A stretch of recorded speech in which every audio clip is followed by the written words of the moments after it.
पश्चिम बंगाल की राजनीति में एक बड़ा अपडेट सामने आया है। जिन 20 बागी सांसदों ने लगातार ममता बनर्जी से पार्टी सिंबल छीनने का लगातार प्रयास पिछले कई हफ्ते से कर रहे थे, उनके लिए एक बड़ा सेटबैक सामने आया। उन 20 सांसदों ने त्रिपुरा के एक स्थानीय party national citizen party of India के साथ मर्ज कर लिया, यानी कि नेशनल सिटीजन ऑफ इंडिया के साथ काकोली घोष दस्तीदार, सुदीप बंदोपाध्याय और जितने भी रेबल ग्रुप थे उन तमाम लोगों ने अपने पार्टी को मर्ज कर लिया। यानी कि अब ये तय हो गया कि तृणमूल कांग्रेस का जो जोड़ा फूल का सिंबल था वो फिर से ममता बनर्जी के पास ही रहेगा। पिछले कई दिनों से लगातार ये आंकड़ाएं चल रही थी और तमाम आंकड़ों के बीच जो है दिल्ली में धर्मेंद्र यादव जी के घर पर और अमित शाह के घर पर लगातार बैठकें चल रही थी। उस बैठकों के बीच जो है एक बड़ा अपडेट ये सामने आया कि तृणमूल कांग्रेस के जितने भी रेबल सांसद थे या विधायक थे उन तमाम लोगों ने त्रिपुरा के एक स्थानीय party citizen party of India के साथ मर्ज कर लिया। यानी कि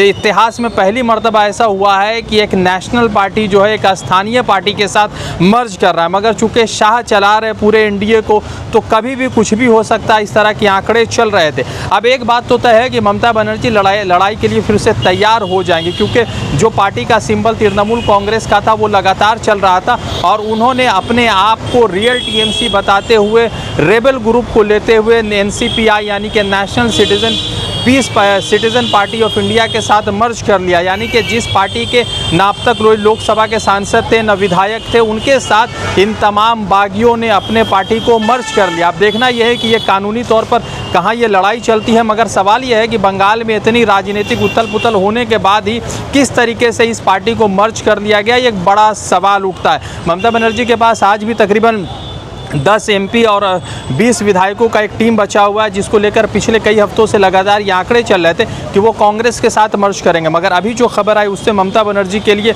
जो है एक सुकून की खबर है कि उनके तमाम रेबल, उनके बागी ग्रुपों ने एनसीपीआई यानी नेशनल सिटीजन पार्टी के साथ मर्ज कर लिया, जो त्रिपुरा की एक स्थानीय पार्टी है। अब देखते हैं कि आगामी दिनों में क्या कुछ अपडेट सामने आता है और इस मामले में क्या कुछ अपडेट और कानूनी लड़ाई या दावपेच सामने आता है। रज़ा अंसारी की रिपोर्ट।